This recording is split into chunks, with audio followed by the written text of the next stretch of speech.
friends, good morning. Today we are going to learn grammar of unit 3, use of how many, how much, exclamatory sentences, use of the before the name of a river, use of reflexive pronoun. કોઈ વ્યક્તિ, પશુ, પક્ષી કે વસ્તુની સંખ્યા જાણવી હોય આપણે તો હાઉ મેની પ્રશ્ન શબ્દથી પ્રશ્ન પૂછવામાં આવે છે. કોઈ પણ વ્યક્તિની સંખ્યા જાણવી હોય, કોઈ પ્રાણીની, પક્ષીની કે વસ્તુની સંખ્યા આપણે જાણવી હોય ત્યારે હાઉ મેની થી પ્રશ્ન પૂછવામાં આવે છે.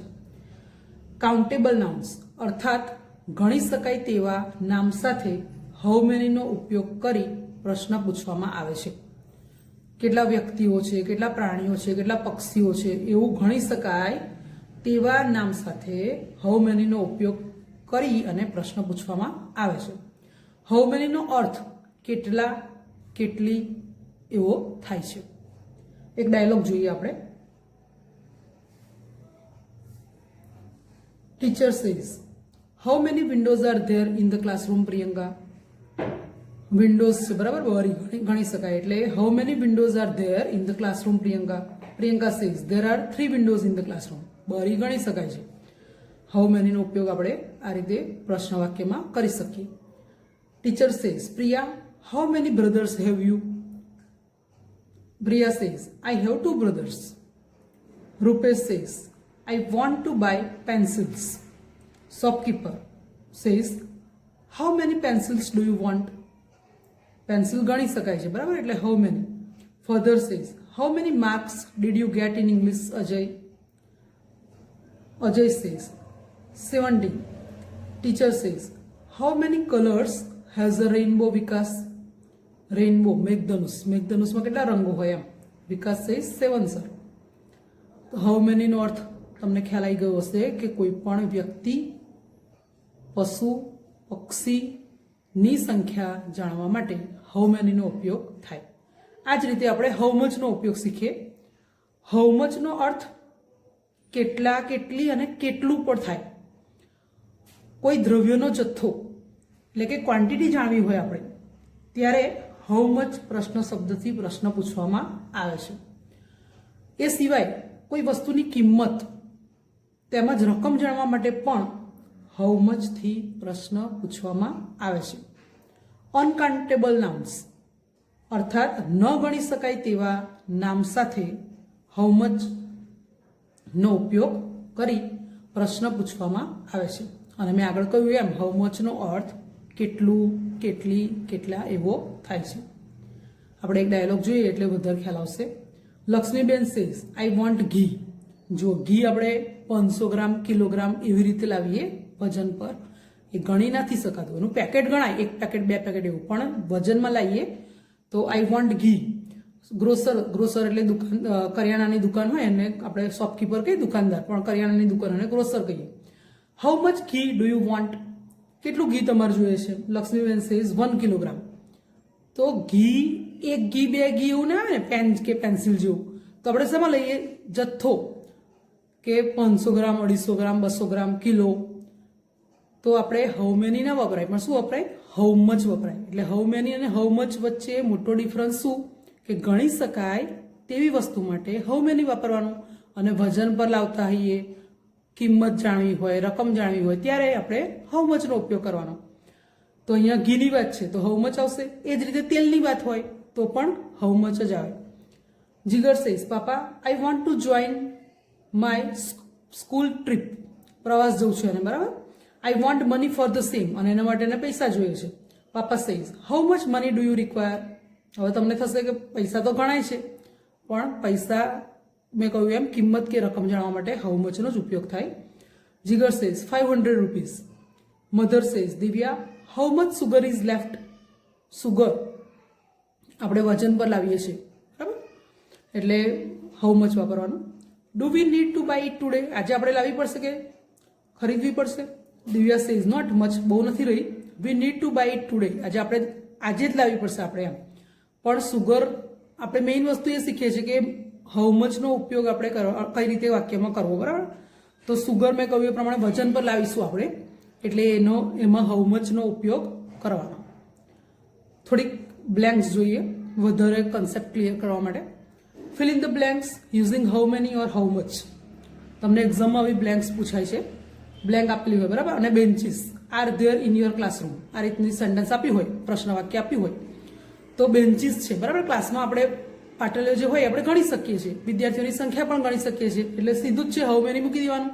વજન પર લાવતા હોઈએ તો હાઉ મચ, કિંમત કે રકમ જાણવા માટે હાઉ મચ, અને જે વસ્તુ ગણી શકાય છે, વ્યક્તિ ગણી શકાય છે, પક્ષી કે પ્રાણી કશું પણ ગણી શકાતું હોય તો આપણે હાઉ મેની મૂકવાનું. તો અહીંયા બેન્ચીસ ગણી શકાય છે એટલે હાઉ મેની મૂકી દેવાનું. હવે બીજો શબ્દ જોઈએ, એટલે બીજી બ્લેકમાં શબ્દ જોઈએ, લેન્ડ છે બરાબર. લેન્ડ એટલે જમીન થાય. તો જમીન આપણે એક જમીન બે જમીન એવી રીતે ના હોય, તો એમાં આપણે વીઘા કે એવી રીતે કહીએ ને, તો એમાં હાઉ મચ વપરાય. How much land does your uncle have, તમારા કાકા પાસે કેટલી જમીન છે, તો એમાં મચ આવશે. મિલ્ક, એમાં પણ આપણે મચ વપરાય, કારણ કે 500 લીટર એવી રીતે વાપરીએ ને એટલા માટે. પણ તમે પાઉચ લાવો પાછું, પેકેટ મતલબ લાવો, તો એક પેકેટ બે પેકેટ એ પાછું ગણાય એવી રીતે. સ્ટુડન્ટ્સ છે, વિદ્યાર્થીઓની સંખ્યા તો ગણાય, એટલે હાઉ મેની આવે. પેટ્રોલ 1 લીટર 2 લીટર એવું પુરાવીએ આપણે, એટલે એમાં પણ હાઉ મચ આવે. How much did you pay for this new TV set. જુઓ, રકમ કે કિંમત જાણવા માટે પણ હાઉ મચનો ઉપયોગ થાય.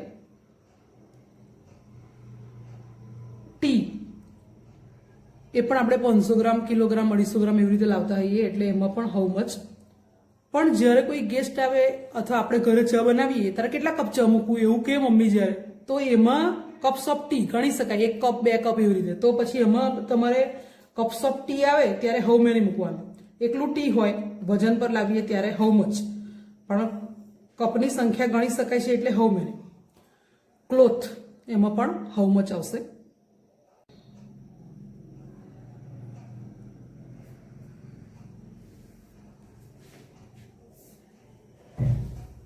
How many angles has a triangle. ત્રિકોણને કેટલા ખૂણા હોય છે, તો 3 ખૂણા હોય, ગણી શકાય છે એટલે હાઉ મેની.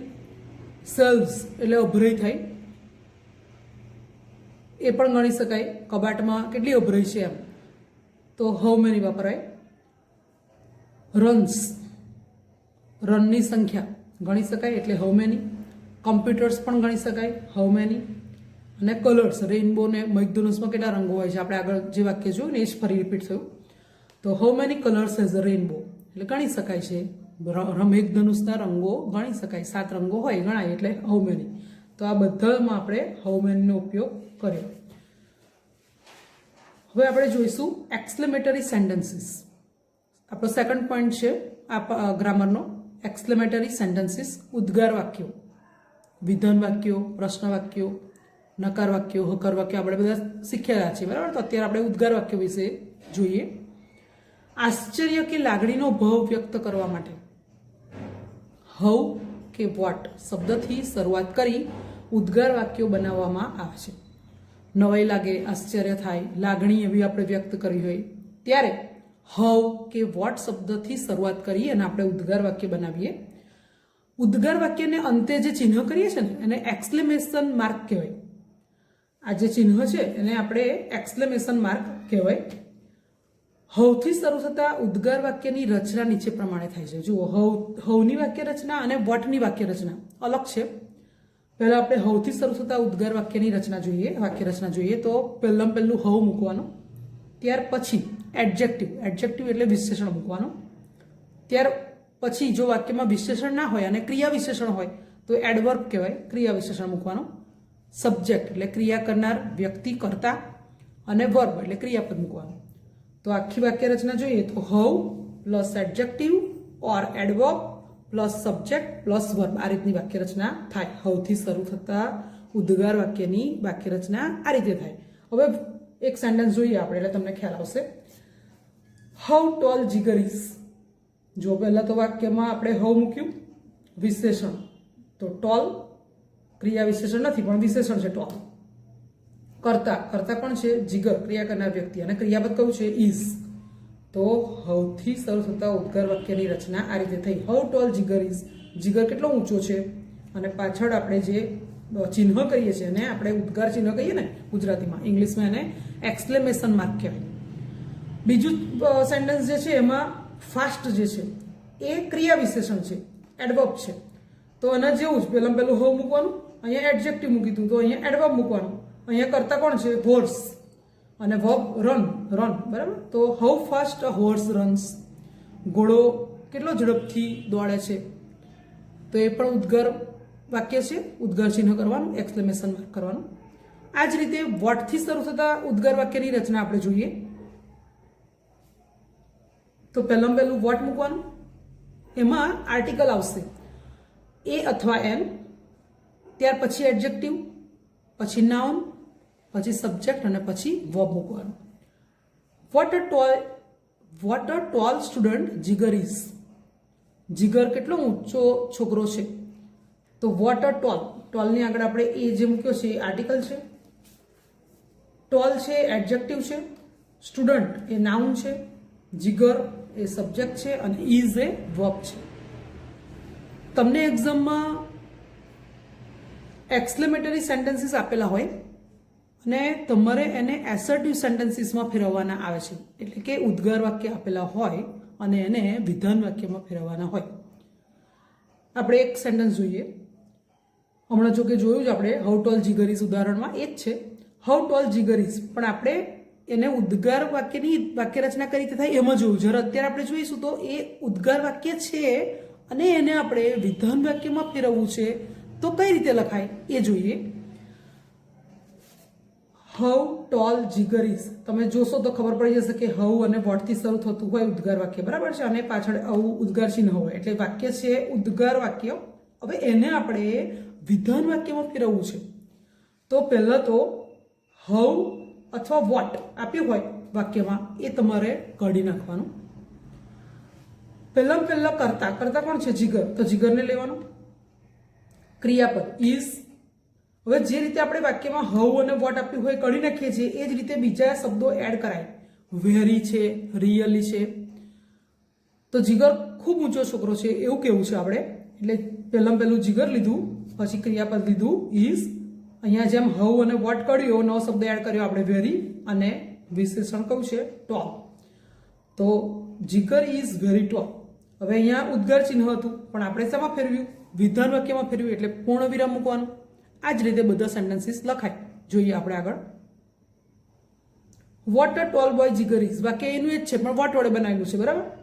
તો એ જ રીતે જીગરને લીધો પહેલા, ઇઝ ક્રિયાપદ, અ આર્ટિકલ લેવાનો, વેરી વોટ કાઢી નાખવાનું, ટોલ એડજેક્ટિવ અને બોય. તો આખું વાક્ય કેવી થાય? Jigar is a very tall boy. અને પૂર્ણ વિરામ મૂકવાનું.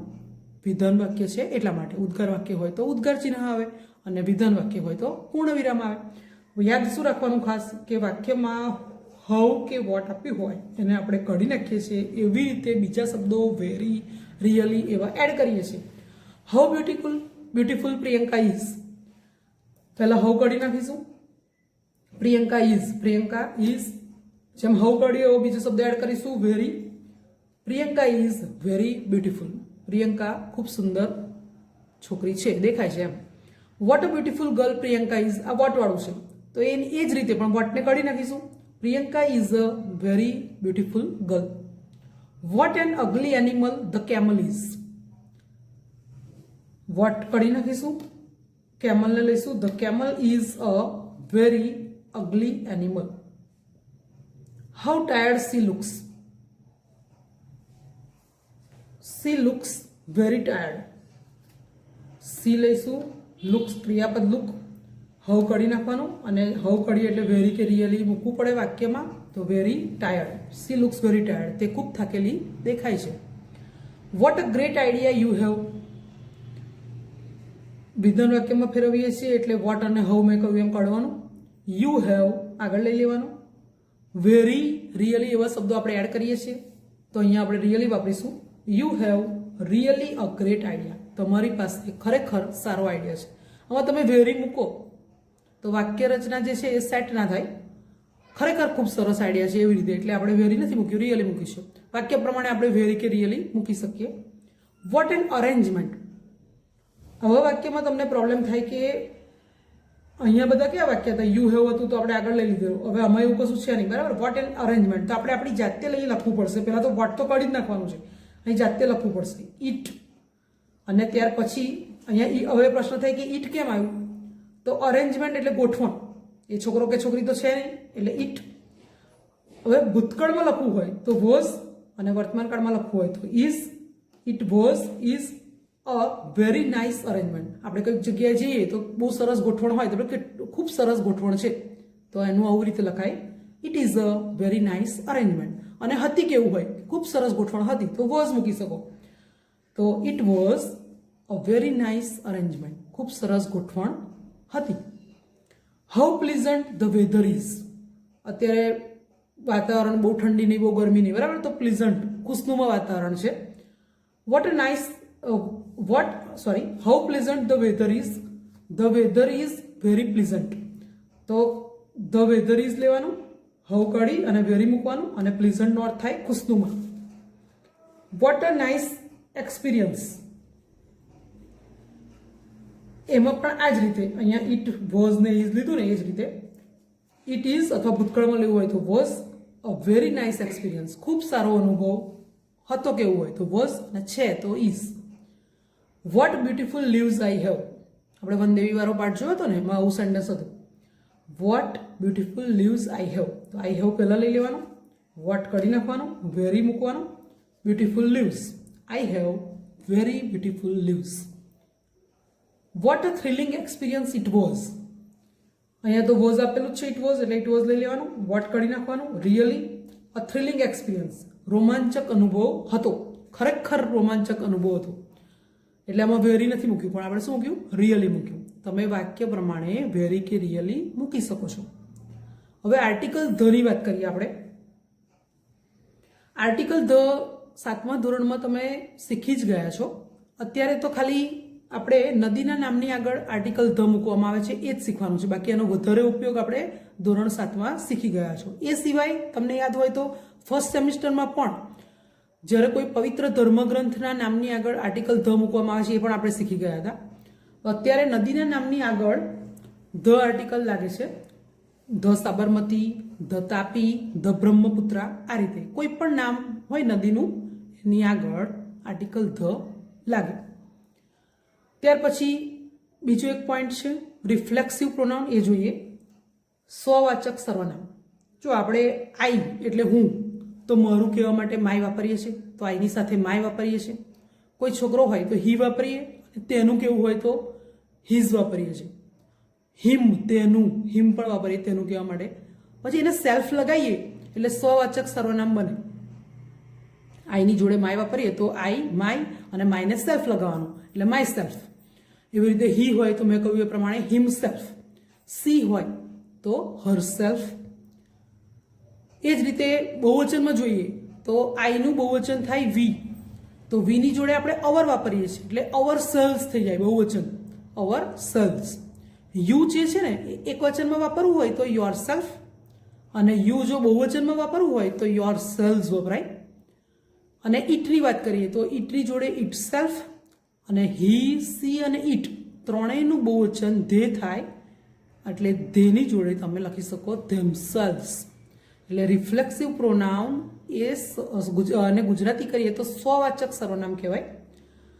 એન્જોય ક્રિયાપદ પછી સામાન્ય રીતે રિફ્લેક્સિવ પ્રોનાઉન અર્થાત સ્વવાચક સર્વનામનો ઉપયોગ થાય છે. અહીંયા આપણે જોઈએ વી એન્જોયડ, વીની જોડે અવર વપરાય અને વી બહુવચન છે એટલે ourselves. A lot at the fair. Did you enjoy yourself at the fair. You છે એટલે યોર સેલ્ફ.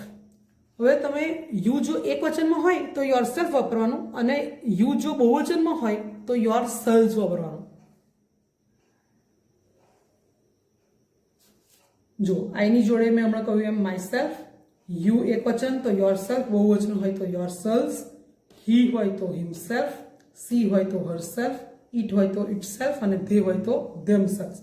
વીની જોડે અવર સેલ્સ આ રીતે વપરાય. તો આ યાદ રાખો તમે, એટલે પછી વાક્યમાં આઈ આપેલું હોય તો તમારે માય સેલ્ફ લખી દેવાનું, યુ એક વચનમાં હોય તો યોર સેલ્ફ, એ રીતે લખવાનું. અને છેલ્લું આપણે જોઈએ last point, words showing exclamation ઉદ્ગાર સૂચક શબ્દો આ પણ જરૂરી છે, કારણ કે પાઠ આપણો જે યુનિટ 3 છે એનું હેડિંગ જ છે આહ ઓ આઉચ, એટલે આ ત્રણેયના મિનિંગ આપણને ખબર હોવી જોઈએ. તો આ જે છે એ આનંદ, આશ્ચર્ય, દુઃખ વ્યક્ત કરવા માટેનો ઉદ્ગાર છે. ગુજરાતીમાં આપણે ઓ અથવા અરે રે એવું કહીએ. ઓ આશ્ચર્ય, વ્યથા એટલે દુઃખ જ થયું વગેરે દર્શાવવા માટે વપરાતો શબ્દ છે, અને એમાં અરે અથવા અહો એવું ગુજરાતીનું થાય. આઉચ એ પણ દુઃખ વ્યક્ત કરવા માટે વપરાતો શબ્દ છે. અલાસ અફસોસ, અરે રે ચિંતા દર્શાવવા માટેનો ચિંતા સૂચક શબ્દ છે. બ્રાવો આપણે આગળ પણ શીખી ગયેલા, શાબાશ, સરસ. કોઈ કાર્ય માટે કોઈકને આપણે શાબાશી આપવી હોય ને ત્યારે આ શબ્દ આપણે વાપરીએ છીએ. વાવ આશ્ચર્ય કે પ્રશંસા વ્યક્ત કરવા માટે વપરાતો શબ્દ છે. અને હિફી ફુર્રે હર્ષની, આનંદની. કિકિયારીનો ઉદ્ગાર કરવા માટે વપરાતો શબ્દ છે.